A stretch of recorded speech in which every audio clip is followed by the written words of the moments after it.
dando continuidade, agora eu chamo o professor Luiz Fernando Saião. O professor Luiz Fernando Saião, ele é graduado em Física pela Universidade Federal do Rio de Janeiro, mestre e doutor em Ciência da Informação pela Universidade Federal do Rio de Janeiro e o IBICT. Trabalha desde a década de 80 na Comissão Nacional de Energia Nuclear, onde já exerceu os cargos de chefe do Centro de Informações Nucleares, chefe da Divisão de Tecnologia da Informação, coordenador-geral de Informática, representante do Brasil no International Nuclear Information Science, coordenador-geral da Rede Regional de Informação na área nuclear, é conselheiro do CONARC, o Conselho Nacional de Arquivos, membro da Câmara Técnica de Documentos Eletrônicos do CONARC, docente do programa de pós-graduação em Biblioteconomia da Unirio, Universidade Federal do Estado do Rio de Janeiro, e do programa de pós-graduação em Memória e Acervos da Fundação Casa Rui Barbosa. Foi membro do Comitê Técnico-Científico do IBICT e da Comissão de Ensino Nacional de Energia Nuclear.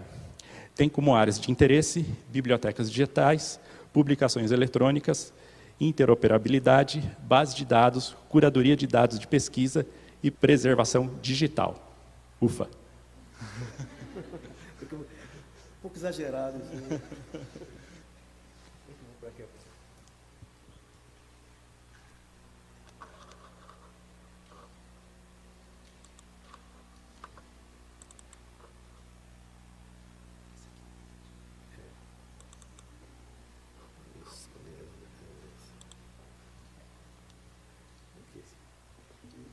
Passa aqui. Difícil, pode passar aqui também. Sempre me enrola. Prefiro isso aqui. Bem, boa tarde a todos. Obrigado, Rodrigo e equipe pelo convite tão gentil, né?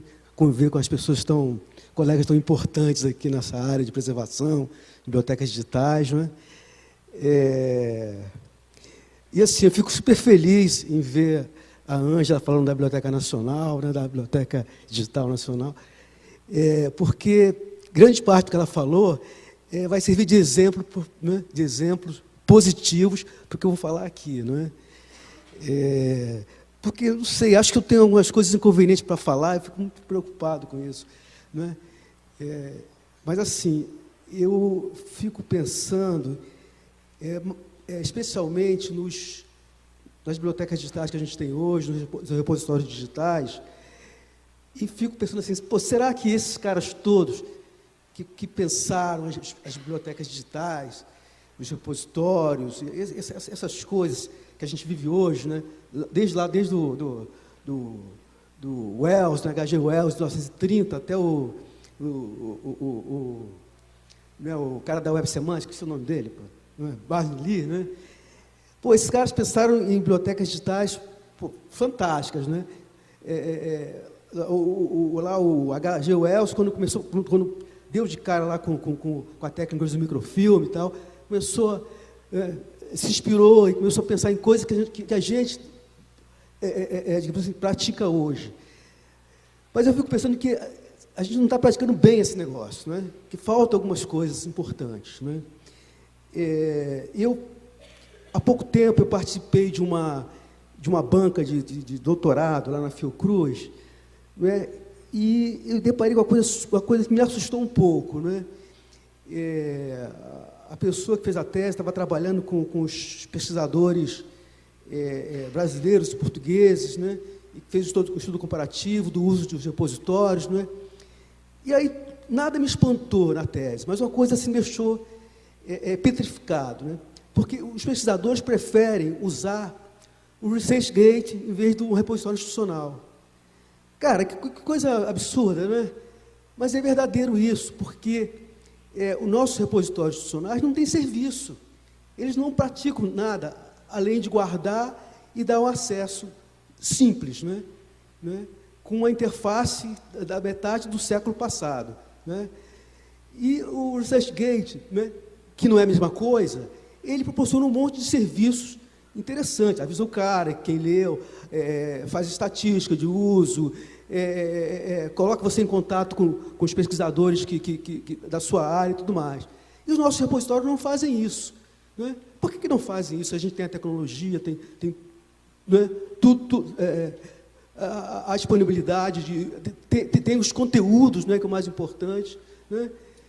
Então, eu fico pensando que a gente está vivendo uma situação em que a gente está colocando tudo na web, né? A gente está digitalizando, e eu vejo assim que no mundo da cultura, o mundo digital para o mundo da cultura é a digitalização, né? E a gente faz uma digitalização assim, tipo selvagem, né? Que, no entanto, assim, por todo mundo, as instituições de patrimônio cultural estão digitalizando seus acervos e os colocando online, com licenças restritivas. E, assim, grande parte das licenças são restritivas. Só deixam o cara visualizar as imagens, né? Só deixam os caras visualizar a imagem. É aquele negócio, aquele display. Você pode ver, mas não pode tocar. Você pode ver, mas não pode manipular, né? E, além do mais, a gente já tem a questão do copyright, né? Das dificuldades, dos limites do copyright, não é? Então, assim, a gente está criando silos, armazéns digitais, não é? Mas não estamos criando, ao mesmo tempo, serviços. Fico feliz de ver lá a Ângela apresentando um monte de coisa bacana, não é? Que é exatamente isso que a gente tem que fazer, não é? Criar sobre esses acervos, né? Ok? Então, acontece que a gente tem basicamente essa estrutura aqui, não é? Nossos repositórios, nossas bibliotecas digitais, elas têm, a gente digitaliza ou adquire materiais digitais, não é? E armazena, não é? Armazena e tem um acesso muito, muito ruim, muito primitivo, digamos assim, não é?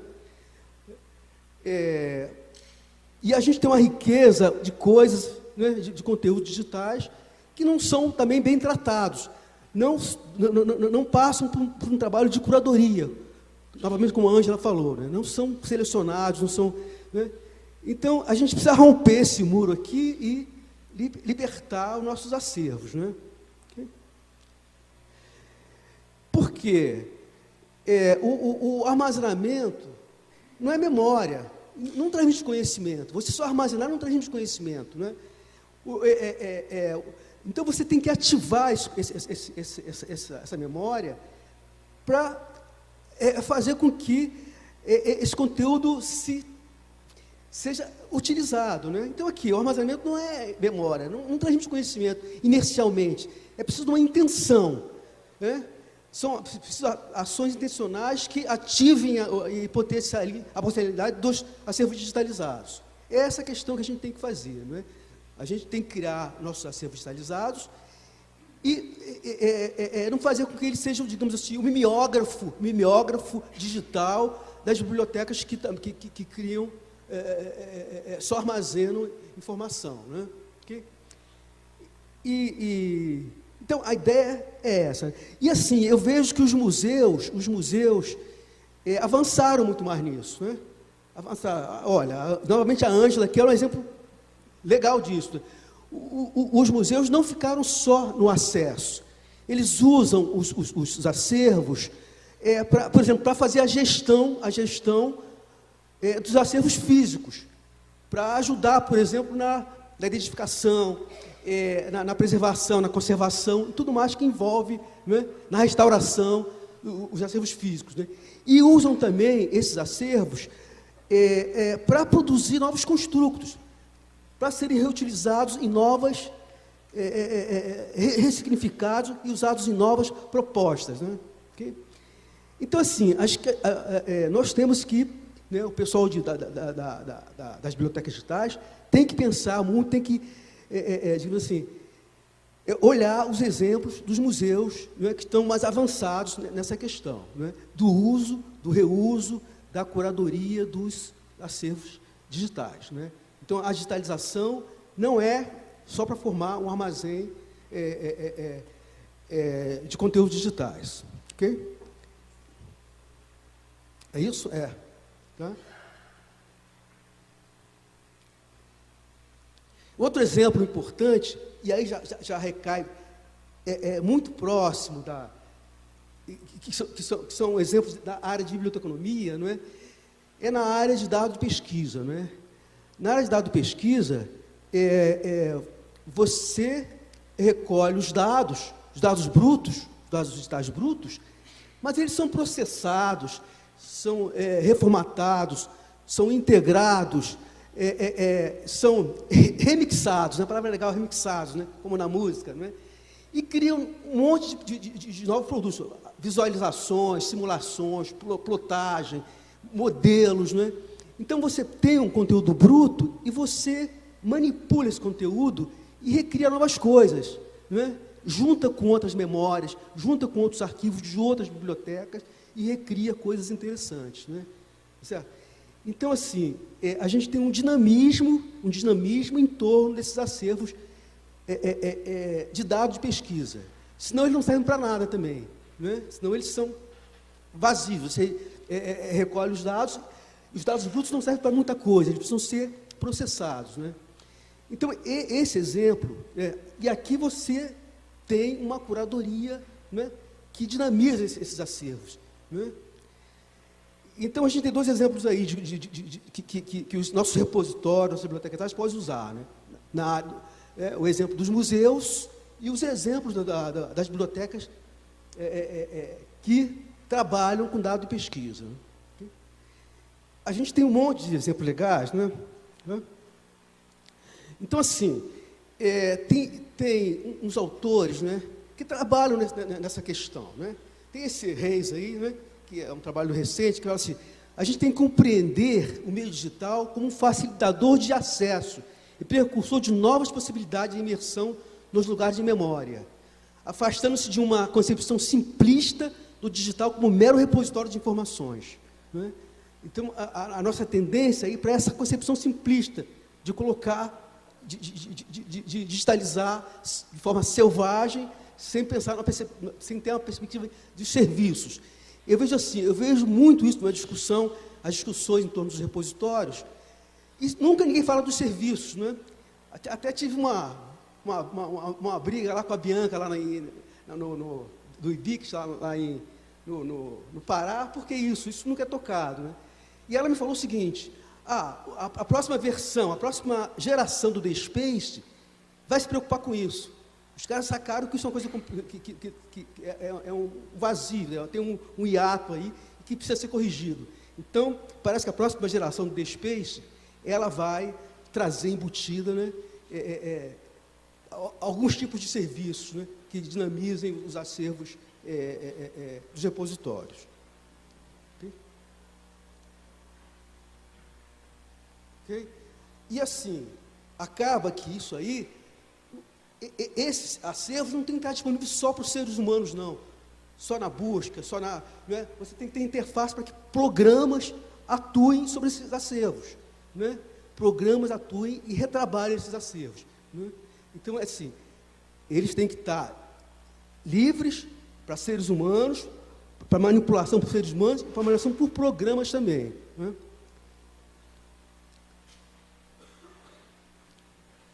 Tá?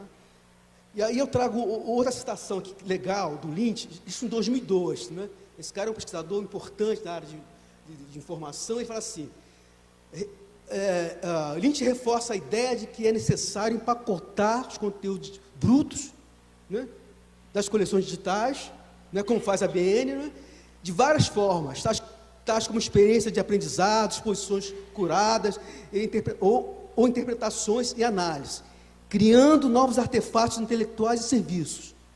Não é isso? Então, é criando novas coisas a partir do que a gente tem como matéria-prima. Então, a gente tem que considerar os acervos digitais como matéria-prima para a criação de coisas novas. Então, a gente tem que abandonar aquele fluxo lá de cima, não é? E trabalhar num fluxo mais sofisticado, né? Em que você gera as coleções digitais, né? Você tem um esquema de curadoria digital que também está acoplado à preservação e ao arquivamento, e que a gente tem, a partir daí, o reuso, né? E a gente possa fazer exposições virtuais, ensino à distância, não é? Eu não vejo os repositórios das universidades, né, apoiando o ensino à distância dessas universidades. Eu não vejo isso. Né? Eu sempre pergunto, mas vem cá, o teu repositório apoia o ensino à distância? Não, não apoia. Não tem uma conexão com isso. Né? Pô, mas devia ter, né? Multimídias, publicações, agregações. Então, você precisa ter alguma coisa, né, que dinamize, um animador. Não é isso, Ângela? Um animador que coloque esse acervo ativo, digamos assim, ativo. Né? E a gente também precisa que essas coleções, que esses objetos digitais estejam interligados com outras memórias, de outras bibliotecas, museus, arquivos. Né? Então, esses acervos precisam estar interconectados. Né? Aliás, não diz os acervos, mas os objetos que compõem esse acervo, né? Estarem interligados. Né? Então, quando a gente trabalha com dados, que é a área que eu mais trabalho, né? Cada objeto tem os dados que dão sustentação a uma pesquisa, a um artigo, esses dados têm que estar ligados ao artigo. Né? Pelo menos isso. Ele tem que estar minimamente ligado ao artigo. O artigo tem que estar ligado a esses dados. Os repositórios de dados, os repositórios de print, o repositório de artigos, né, tem que ligar esses artigos aos dados. Pelo menos isso. Né? É o mínimo que se espera de um sistema de informação nessa área. Né? Ok? Então, a gente tem que transitar daquele modelo limitante para esse modelo mais dinâmico aqui embaixo. Né? Quanto tempo ainda? Não tenho ideia. 35. Nossa, passa rápido, né? E assim, como a Ângela falou, cara, a Ângela não falava esse nome muito aqui, né? A gente começa a usar outras palavras novas no nosso fluxo, né? Curadoria, reuso, preservação, né? Reuso parece um negócio tão banal, não é? Mas hoje é uma coisa super importante nesse mundo que a gente está trabalhando aqui, não é? É um conceito muito estudado, mas não é pueril, ele é complexo, né? E a gente também tem que estar, não é? A gente também tem que ter uma política da biblioteca, da instituição, né? Dando sustentação a tudo isso, sustentação política, financeira, ética, legal e tudo mais, né? Okay? E aí, claro, aparece um monte de coisas novas para a gente fazer, bibliotecários, museólogos e arquivistas fazerem. Não vou aqui detalhar, porque a gente não tem muito tempo. Okay? Então, assim, pessoal, acaba que a gente, né, tem várias razões para digitalizar, né? Dar acesso, por exemplo, é a coisa principal, né? Ajudar, apoiar a gestão do acervo físico.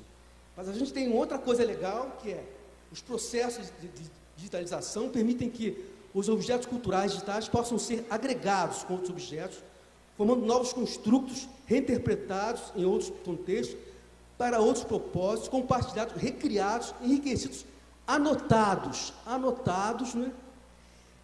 Com informações que podem ser compartilhadas. Então, a anotação, a possibilidade de você anotar, fazer observações sobre um objeto, sobre uma obra, sobre uma coleção de dados de pesquisa, isso cria um dinamismo em torno desse objeto informacional, cria uma sociologia em volta disso, né?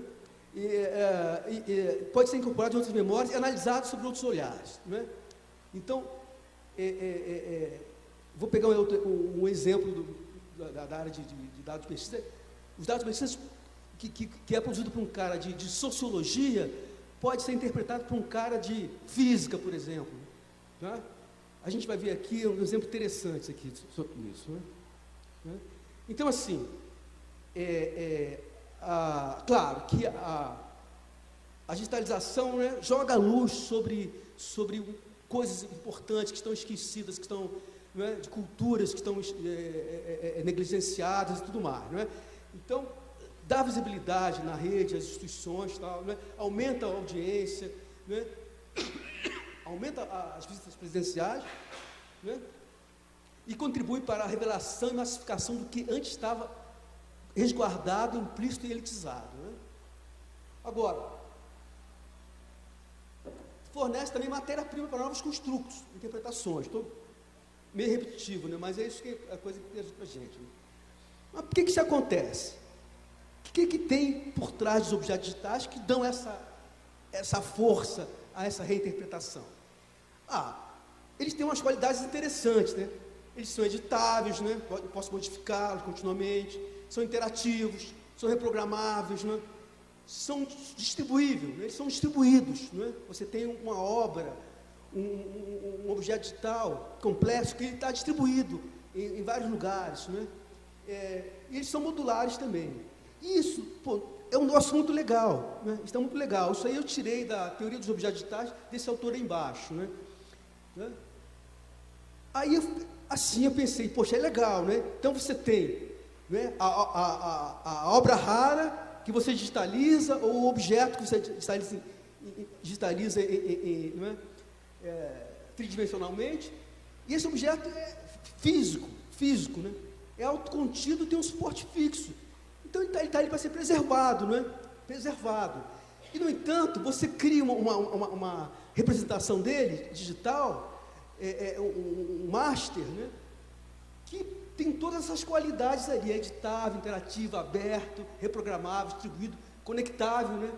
E essa qualidade aí, né, desse representante digital, é que possibilita você fazer um monte de coisa, né? Você exercer a criatividade e exercer a percepção sobre a demanda do mercado, né?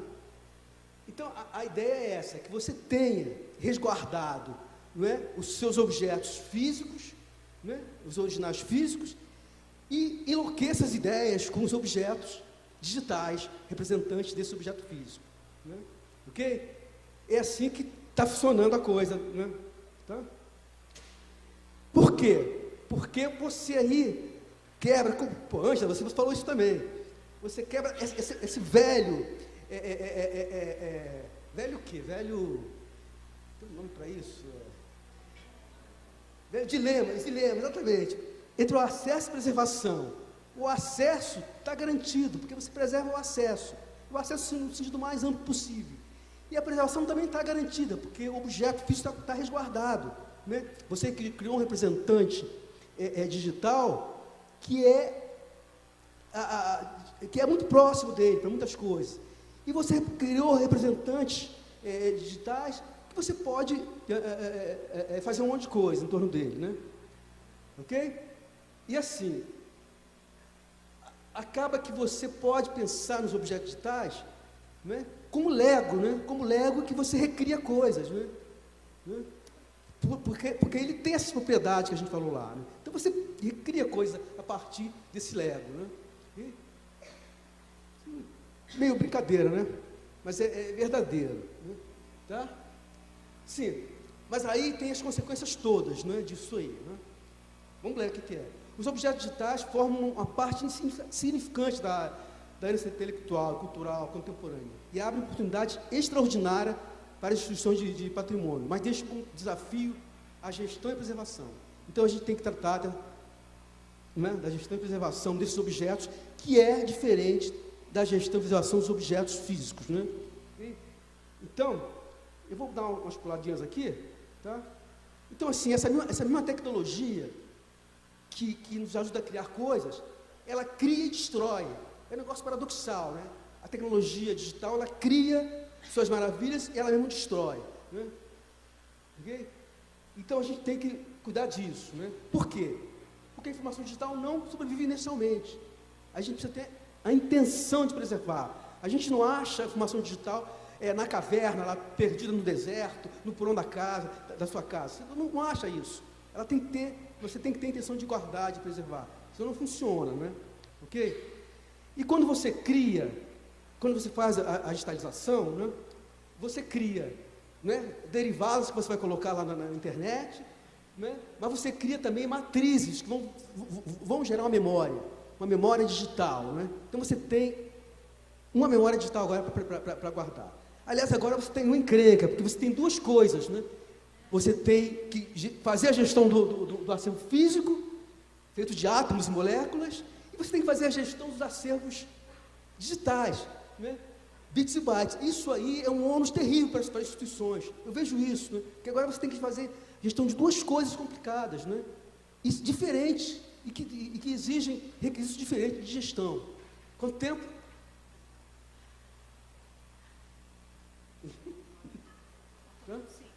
Quanto? Nossa, é muito tempo. Então, pessoal, pela primeira vez em 3.500 anos, né, aqui, fazendo uma licença poética, né, a dificuldade desse negócio, para mim, é porque a gente não vê, né? Em 3.500 anos de atividade de gestão de documentos, produzimos registros que não existem para o olho humano, né? Então, é complicado você preservar uma coisa que você não vê, né?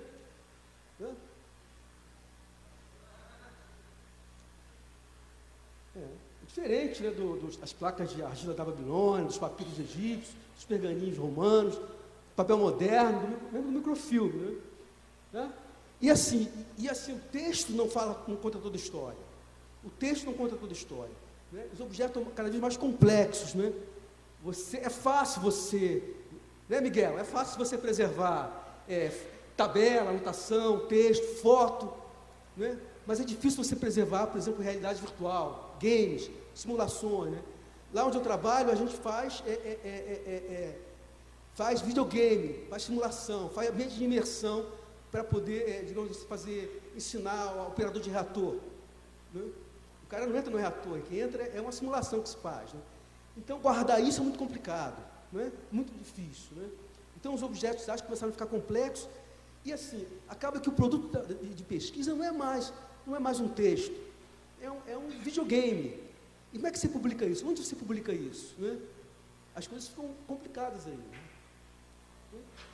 E assim, essas informações, né? Como eu falei, o texto não fala toda a história, né? Por exemplo, aqui, olha, vida sem destino, sempre escorrendo entre os dedos, nada podemos fazer tão veloz, sem piedade, onde parar, não sabemos. Isso é um poema do Haroldo de Campos, mas é um problema concreto. É um problema concreto, ele é assim, desse jeito. Então, ele tem que ser preservado dessa forma. Então, a estrutura também da semântica. Só quero mostrar a vocês como é que é complexo esse negócio, né, da gente preservar esses objetos digitais, né? Okay? E assim, a gente tem uma complexidade crescente, né? Quanto mais sofisticação eu tenho que preservar, mais camada dessa cebola aí, né, eu tenho que preservar. Eu estava falando com alguém agora, o cara tem que preservar documentos arquivísticos. Lá no CONARC a gente trabalha com esse negócio, documentos arquivísticos. Nossa, cara, é um nível de abstração muito alto. Você tem que preservar coisas como autenticidade, não é? Proveniência, integridade. São níveis de abstração muito altos, né? Mas isso aí eu vou deixar para o Miguel falar. Okay? Né? E a gente também precisa de muitos metadados para isso, né? A gente precisa de um monte de metadados para esse negócio, né? Okay? Mas vamos voltar ao nosso assunto principal, né? Então, a gente tem que romper aquele muro, né? E abrir os nossos acervos para o reuso, né? Aí, assim, as potencialidades dos acervos digitais podem ser ampliadas se eles forem reconfigurados como matéria-prima para o empacotamento, ressignificação, reinterpretação e agregação em novos contextos, com novos propósitos, estabelecendo espaços de colaboração, interlocução, que definem o conceito de reuso. Então, reuso é uma palavra importante, né? E assim, vou dar aqui um exemplo muito interessante, né? Que eu também uso lá na área de dado de pesquisa. Centenas de diários de bordo digitalizados, né? 3 séculos de diário de bordo digitalizados, né? Então, se processados por text mining, data mining, eles geraram, né, modelos de climatologia. Então você tem um acervo, digamos assim, arquivístico, de arquivo, né, histórico, arquivístico, em que você processou, né, esses acervos e você criou um modelo científico de clima, de fauna, flora, né? E assim, hoje a gente tem a humanidade digitais que faz isso também, né? Você pega textos digitalizados e recria cidades, por exemplo, recria modelos de cidades, né? Então, assim, nossos acervos têm que estar preparados para isso, para que você faça esse tipo de utilização, né? E assim, esse reuso, você pode ter... Eu vou pular isso aqui. Né? Porque assim, ele pode ser limites temporais, disciplinares, né?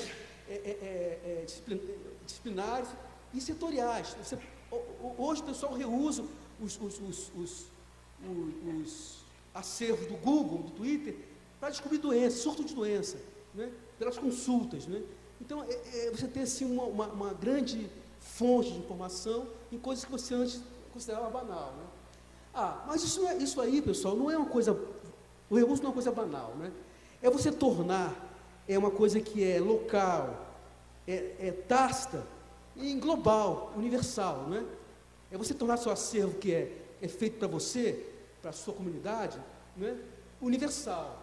Aí essa senhora aqui, que é a Borgman, falou o seguinte: tornar um conteúdo que foi criado por uma audiência útil para outra é um problema complexo, porque cada disciplina tem seu próprio vocabulário, estrutura, dados, prática de pesquisa e formam questões de formas distintas, usando sua própria terminologia. Então, a gente tem que preparar a nossa ação para isso, né? Criando, né, com novos tipos de metadados, ontologias, vocabulários, né, um monte de coisa em volta disso. Então, a gente tem um problema complexo. Né? Então, assim, legal, né? A gente pode pegar as coleções digitais, fazer reuso, juntar com museus, arquivos e bibliotecas, fazer agregações, espaços colaborativos, curadoria online, educação. Isso é curadoria online. Você pode contratar alguém para ser um curador da sua coleção e criar uma exposição, um tipo de exposição, né? Fazer aulas online, pesquisa científica, aplicativos computacionais. É isso. Os acervos têm que estar preparados para poder serem processados por aplicativos computacionais, né? Também. Né? E aqui tem um monte de exemplo aqui, né? Que eu fui levantando aqui, né?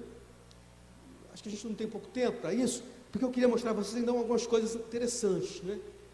É que várias instituições importantes, inclusive comerciais, né, já estão praticando isso, né? Já estão disponibilizando seus acervos para o reuso, né? A Europeana tem assim, um playground para você reusar à vontade os seus acervos, né? Então diz assim, olha, você exercita sua capacidade, sua imaginação, sua esperteza, né? Sobre os acervos digitais. E ela também tem um projeto chamado Space, que oferece os acervos para a indústria criativa, para gerar novos empregos. Então, são acervos culturais, né, acoplados ao mundo comercial, criativo.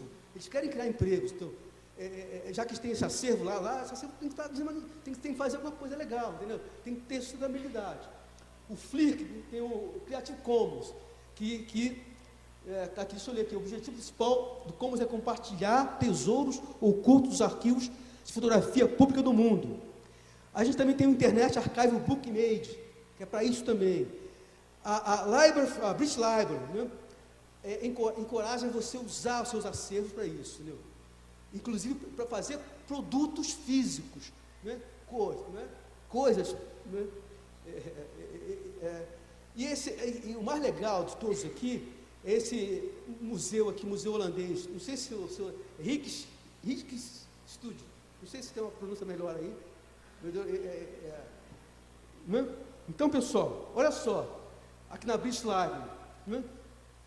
Deixa eu ler aqui que é melhor. Oferece acesso a milhões de imagens de domínio público, e que a biblioteca encoraja você a explorar e reusar. Permite formas inéditas e inesperadas de usá-las, né? E permitir formas inéditas e inesperadas de usá-las. Quer dizer, ele quer te surpreender.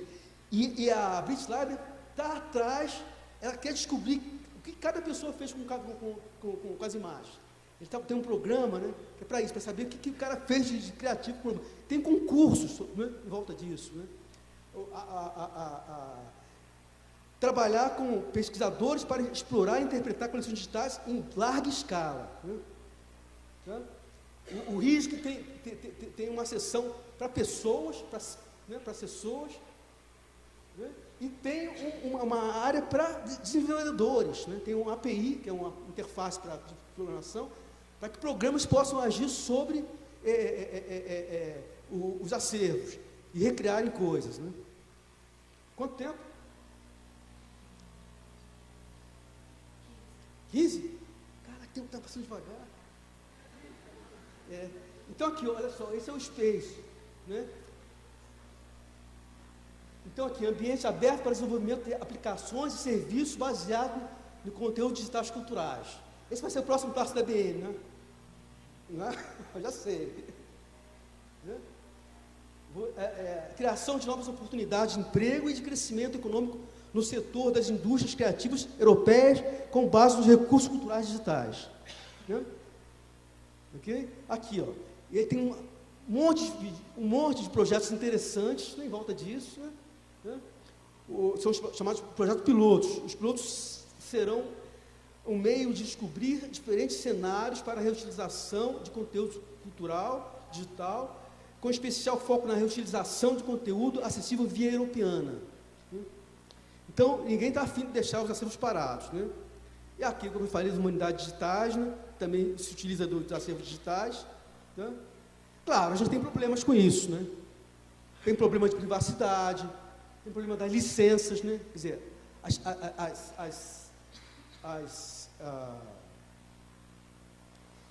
as imagens, né, os objetos digitais têm que ter licenças apropriadas para você poder reutilizar. Não é isso? As interfaces são muito ruins. Né? Aí, todos esses exemplos que eu dei aqui, todas as interfaces são ruins. Não sou eu que disse isso, não. Eu li várias críticas, né, dos pesquisadores dessa área que falam, né, as interfaces são muito ruins. Para você achar alguma coisa no Flickr, é muito complicado. Para você achar alguma coisa no Internet Archive, é muito complicado. Né? E a qualidade da imagem. Né? A imagem, Ângela, aí eu vou reclamar. As imagens têm que ter pelo menos 300 dpi, para o cara poder fazer uma reutilização legal. Né? Então, isso os caras reclamam. Olha, a imagem tem que ter qualidade, senão eu não posso fazer, por exemplo, uma colcha com a cara do Einstein. Né? Então, eu preciso de imagens melhores e acontece que as imagens não são boas para você fazer reutilização. Né? Bem, então tem esse problema, e tem o problema também de copyright, direitos autorais e privacidade e coisas desse tipo aí. Né? Okay? Bem, então eu vou falar muito rapidamente de curadoria, porque a Ângela já falou na prática aqui, né? Tá? Mas eu preciso ler essa história para vocês. Né? A curadoria é a palavra da moda, né? Todo mundo faz curadoria, tá? É muito engraçado isso. Aí está assim, a minha função é curadoria de mídias digitais. Aí o outro cara pergunta, eu deveria saber o que isso significa? Eu te menosprezo por não entender meu jargão da moda. Sua ignorância está em exibição para todos verem. Saia dessa reunião agora, você não merece estar aqui. Talvez você pudesse nos dizer o que significa curadoria. Ok, vamos tentar. Significa, isso sou eu. Então, pessoal, é isso. Acaba que a gente tem um monte de confusão conceitual tal, em relação a isso, mas tudo bem, porque está começando, depois as coisas vão se estabilizando. Né? Mas assim, eu acho que novamente a Ângela, aqui, minha super exemplo, né? Isso é uma coisa interessante. Né? Então, as práticas de curadoria, né? Ajudam você, as metodologias e tudo mais, né? Agindo sobre os acervos digitais, ajudam você a fazer coisas legais. Né? Serviços online inovadores, espaços de interação, novos produtos. Né? É isso. Mas o que é isso? O curador é alguém que mantém alguma coisa para o bem público, cujo valor frequentemente necessita ser revelado. Então o cara revela valores de uma coleção. Não é isso? Isso tanto faz para o mundo digital quanto para o mundo físico. Né? Ok? Tá. Só que no físico, né, o cara trabalha com objetos estáveis, contorno definido como um livro raro, por exemplo, uma pintura, e em ambientes limitados, como uma biblioteca, como uma exposição. E a gente tem que transportar isso para o mundo de objetos mutáveis. Os objetos digitais são mutáveis. Né? Objetos distribuídos, objetos ligados, não é? Eles são conectados, ambientes ilimitados, não é? Então é essa a tradução que a gente tem que fazer, não é? Mas assim, de qualquer maneira, olha só, independente de uma coleção ser constituída de objetos físicos ou digitais, né, um curador deve avaliar seu valor e relevância para a comunidade de usuários reais e potenciais, determinar necessidades de preservação, documentar a origem e a autenticidade, descrever, registrar, catalogar o seu conteúdo, providenciar armazenamento, preservação de longo termo, proporcionar um meio de acesso e uso para os conteúdos. Cara, a mesma coisa que o cara faz para coleções físicas, artísticas, culturais, né, literárias, vai fazer com o digital, né? A curadoria digital mostra alguma continuidade com as práticas tradicionais de curadoria. Concorda, Ângela? Cara, eu estou com medo da Ângela aqui, qualquer coisa. Né? Então, pessoal, e também precisa de, aí também vou deixar para o Miguel falar isso, né? Precisa dessa conexão, né? Eu vejo assim, que eu vejo em muitos lugares, né, que existe as pessoas fazem uma hierarquia entre curadoria, arquivamento e preservação. Eu não faço isso, eu acho que isso não é legal. A gente tem uma ligação entre essas coisas, tem uma conexão, né, forte, importante entre essas coisas, entendeu? Que eu também não vou ter tempo de ver aqui com vocês. Né? E por fim, né, a gente precisa também de... A web vive num presente contínuo, não é? Presente contínuo. Ela não foi feita para ser memória. Então a gente tem que construir as memórias, né? Construir artificialmente as memórias persistentes, né? Artificialmente. Né? Por quê? A biblioteca, o museu, o arquivo já são instituições de memória, né? Históricas, atávicas, né? Mas quando a gente trata de acervos digitais, a gente precisa construir isso artificialmente. A gente tem que atestar isso de alguma maneira, né? Certificar isso de alguma maneira, né? Essas memórias persistentes que a gente tem que guardar nos nossos acervos culturais, né? Okay? Mas também vou deixar isso para o Miguel falar, né? Então, como adicionar confiança nos repositórios digitais? Eu vou pular aqui.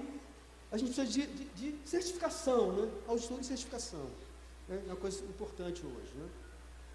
Ok? E assim, falta quanto tempo? 9? Então, vou acabar antes, pessoal. Então, assim, eu preciso de licenças que permitam o reuso, né? Permitam o reuso. Eu preciso de imagem de qualidade para poder reusar. Eu preciso de curadoria para coleções de grande demanda. Isso é, eu tenho que escolher. Eu não vou fazer curadoria de tudo. Eu vou escolher algumas coisas importantes, interessantes, pequenas, talvez, né? E disponibilizar coleções, né, curadas, né, digamos assim, né, que possam ser reutilizadas. Né? E eu preciso de interface voltada para o reuso, tecnologia voltada para isso. Tá? Tudo isso para a gente ter liberdade para os acervos digitais culturais. Obrigado.